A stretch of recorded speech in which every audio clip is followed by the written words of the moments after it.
صدیوں سے بادشاہ بننے والے اس آیت، اس وظیفے اور اس تسبیح سے ضرور فیض پاتے ہیں۔ صدیوں سے جو بادشاہ بنتے ہیں، جو شہنشاہ بنتے ہیں، وہ اس وظیفے سے ضرور فیض پاتے ہیں کہ بندہ فقیر سے شہنشاہ بن گیا، بس یہی ہے۔ اور آپ کی زندگی میں، یعنی حضرت امام جعفر صادق کی زندگی میں اس کے بہت فوائد، اس کے بہت فضائل، اس کی بہت برکات اور اس کے بہت کمالات۔ پوچھا کہ اس کا فائدہ کیا ہے؟ اور میں بس فقیر سے شہنشاہ بنا دیتا، یہ اس کا فائدہ۔ اس آیت کے اندر تسخیر ہے، اس آیت میں رزق ہے، تسخیر ہے، اس آیت میں رزق ہے، اس آیت میں درازی عمر ہے، اس آیت میں نہ ختم ہونے والا ایسا نظام ہے کہ اس آیت پہ یقین کرنے والا، میرا لفظ ذرا یقین بھی یقین سے سنیے گا، یقین بھی یقین سے سنیں، اس آیت پہ یقین کرنے والا، اس آیت کو پڑھنے والا، اس آیت کو اپنی زندگی کے معمولات میں شامل کرنے والا کبھی منگتا نہیں ہو سکتا انشاءاللہ۔ اس سے اگلی بات یہ ہے کہ اس آیت کو پڑھنے والا، اس کی نسلیں کبھی منگتی نہیں ہو سکتی، نسلیں کبھی منگتی نہیں ہو سکتی۔ آپ کو کچھ زندگی میں مجھے ایسے لوگ ملے ہیں کہ جو رئیس تھے، رئیس اعظم، لیکن ان کی نسلیں منگتی بن گئی، منگتی، بھکاری بن گئی، محتاج بن گئی، مفلس بن۔ اس آیت کے پڑھنے والا منگتا نہیں بنے گا، کیوں؟ اس آیت میں، ان دو آیات میں تونگری ہے۔ یہ امام جعفر صادق کا دوسرا قول فرما رہا، جو ان کا فرمان ہے، میں عرض کر رہا ہوں، تونگری ہے۔ اس آیت میں مال ہے، اس آیت میں درازی عمر ہے، اس آیت درازی عمر ہے، اور اس آیت میں غنا ہے، غنا۔ وَأَغْنَنِي بِفَضْلِكَ عَمَّنْ سِوَا، مجھے فضل، مجھے پتا ہے مولا میں غنی ہوں گا تیرے فضل سے۔ وَأَغْنَنِي، محنت سے نہیں، اس فکرے کو خاموشی سے غور سے سنیں۔ وَأَغْنَنِي، میں غنی ہوں گا اگر تو ہوں گا تیرے فضل سے، مجھے کلمہ نصیب ہوگا اگر ہوگا تیرے فضل سے، مجھے قبر میں نکیرین کے سوال و جواب میں آسانی ہوگی اگر تو ہوگے تیرے فضل سے، اور یہاں تک کہ اگر مجھے جنت ملے گی تو تیرے فضل سے ملے گی، جنت بھی اگر ملے گی تو تیرے فضل سے ملے گی، جنت بھی ملے گی تو تیرے فضل سے ملے گی۔ اس آیت میں،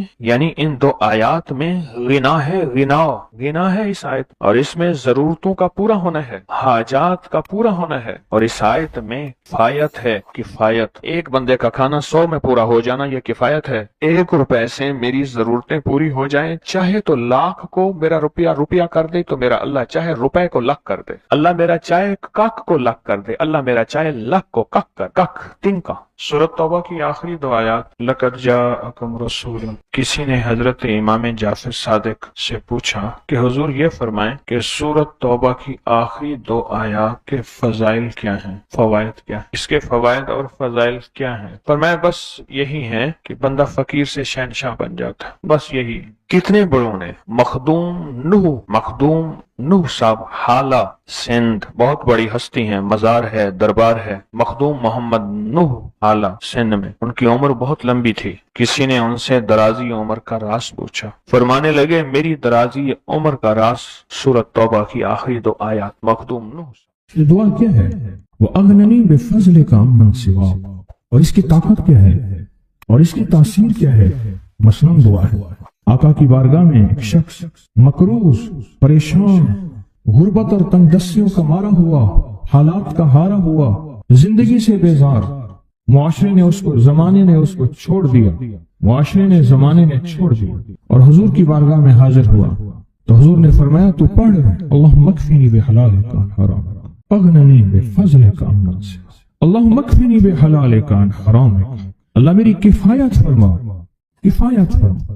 کفایت سے مراد یہ ہے، کبھی وہ ایک بابا جی کہتے تھے کہ نہیں لوڑ دی تھوڑ نہ ہوئے، مجھے جس چیز کی ضرورت ہو وہ ہر وقت مجھے ملتی رہے، اللہ ایسی کفایت فرما، یا کسی کا محتاج نہ رہوں، ایسی کفایت فرما، میں عاجز نہ بنوں، ایسی کفایت فرما، ایک چیز کو ترستا نہ رہوں، اللہم اکفنی بحلالک عن حرامک، پر کفایت کرنے میں میرے ساتھ حلال کے معاملے کرنا، تیری تقسیم ہے، تیری ترتیب ہے، اللہ مجھے حلال بھی چاہیے، ایسا چاہیے جس میں وسعت ہو، اور ایسا چاہیے جس میں برکت ہو، اور ایسا چاہیے جو میری ساری ضرورتوں کی کفایت کرتے، ساری ضرورتوں کی کفایت کرتے۔ میرے پاس وہ حال نہیں چاہیے کہ آج ایک چیز ہے دوسری نہیں ہے، دوسری ہے تیسری نہیں ہے۔ ایک صاحب کے پاس ایجنسی تھی، کہنے لگے ایک دفعہ میاں بیوی ہم روٹی کھا رہے تھے، ایک ٹھنڈا سانس نکلا بیوی کا، میں نے کہا کیا ہوا؟ کہنے لگے کہ جب میدا ٹھیک تھا تو کھانا نہیں تھا،